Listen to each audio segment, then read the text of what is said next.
Now, I will take this opportunity to draw the attention of the government to the fact that we find day in and day out that very many strikes are taking place in various parts of the country.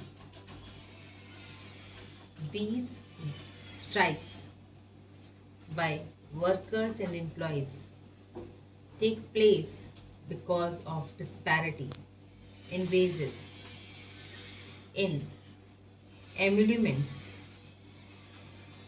Workers want more wages, more emoluments. Today, the DTC workers are on strike in Delhi.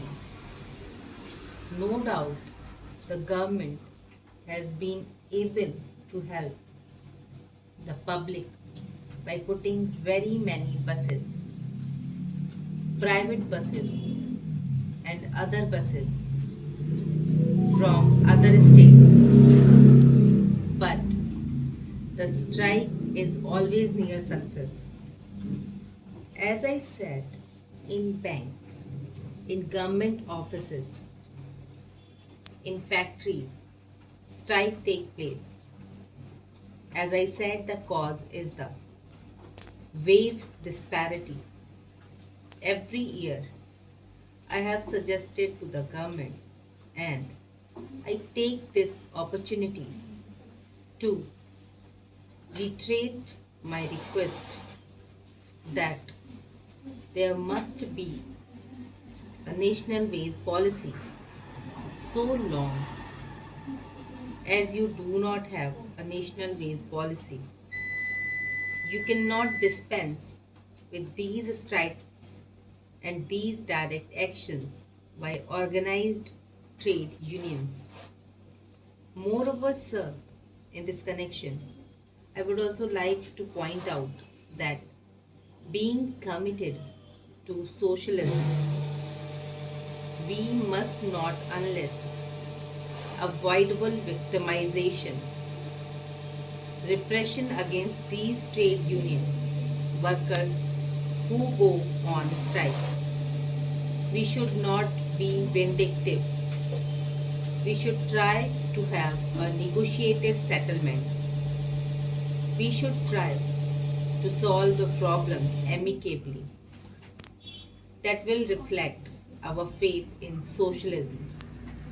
Since, as I said, we are committed to socialism, we should do not that. No doubt, if a strike is for political reasons only, we should ignore it. There was a Bharat Bandh in certain parts of the country. That was a Bandh on strike which was politically motivated, as certain state government were directly involved. They instigated and awaited the Bandh. So such political things, of course, have to be ignored, but not the strike that take place for economic reason, genuine reasons. Of course, government must do justice with these workers.